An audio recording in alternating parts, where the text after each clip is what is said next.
Hi hello guys, ఎలా ఉన్నారు అందరూ? ముందుగా నా వీడియోస్ ఎవరైతే ఫస్ట్ టైం చూస్తున్నారో ప్లీజ్ సబ్స్క్రైబ్ అండ్ సపోర్ట్ మీ. నేనైతే ఇంకో వీడియోస్ అయితే మేము ముందుకు వచ్చేసాను. ఈరోజు వీడియో ఏంటంటే సొరకాయ పులుసు ఫ్రెండ్స్. నాకు ఎంతో ఇష్టమైనది సొరకాయ పులుసు. వారంలో ఒక 2-3 రోజులు తినేయమంటే లైన్గా తినేస్తాను ఫ్రెండ్స్, అంత ఇష్టం నాకైతే. నేనైతే ఈ వెరైటీ మా అమ్మమ్మ కాడి నుంచి అయితే నేర్చుకున్నాను. మీకు కూడా నచ్చుతుందని నేనైతే షేర్ చేస్తున్నాను ఈ వీడియో. అయితే ముందుగా కొంచెం గిన్నె పెట్టుకొని గిన్నెలో కొంచెం ఆయిల్ వేసుకోవాలి. అందులో పోపు దినుసులు అయితే మనం వేసుకోవాలి. జీలకర్ర, ఆవాలు, మెంతులు, ఎండుమిర్చి, కరివేపాకు వేసుకొని బాగా వేయించాలి ఫ్రెండ్స్. బాగా వేగాక అప్పుడైతే మనం ఆనియన్స్ అయితే యాడ్ చేసుకోవాలి.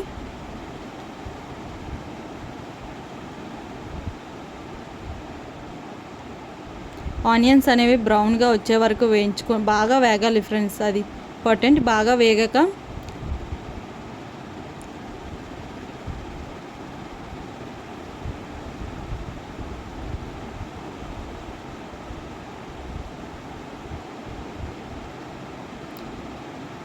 ఆనియన్స్ ఫాస్ట్గా వేగాలంటే కొంచెం సాల్ట్ అయితే వేసుకోండి, ఫాస్ట్గా వేగిపోతే.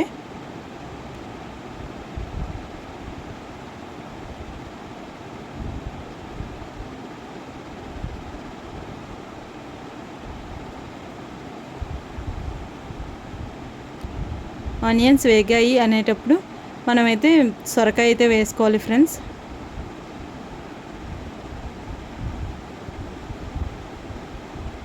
సొరకాయని కూడా మనం బాగా వేయించుకోవాలి.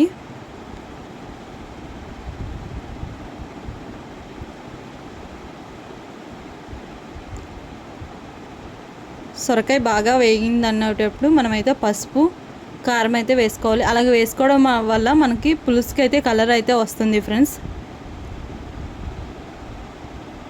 పసుపు, కారం అయితే వేసుకోవాలి. ఆ రెండు వేసుకున్న తర్వాత బాగా కలుపుకోండి ఫ్రెండ్స్.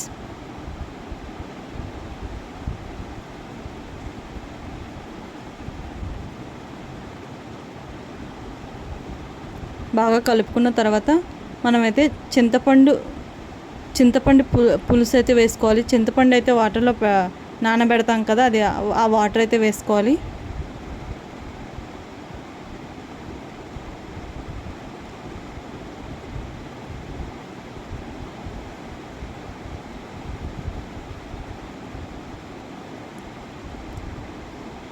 చింతపండు వాటర్ వేసుకున్న తర్వాత కొత్తిమీర, పుదీనా వేసుకోవాలి ఫ్రెండ్స్.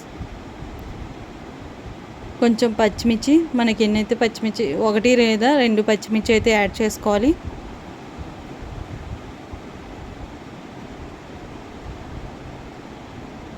నేనైతే పుదీనా పొడి చేసుకున్నాను, అదైతే యాడ్ చేశాను. కొద్దిగా బెల్లం అయితే యాడ్ చేసుకోవాలి ఫ్రెండ్స్. ఎక్కువ పులుపు లేకుండా కొంచెం స్వీట్గా అయితే ఉంటుంది, అందుకని కొంచెం బెల్లం యాడ్ చేసుకోండి.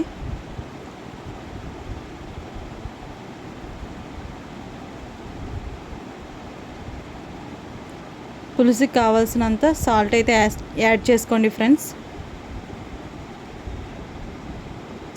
యువర్ పులుసు బాగా మరిగాక మన పులుసు రెడీ. సొరకాయ పులుసు is ready. Okay friends, bye.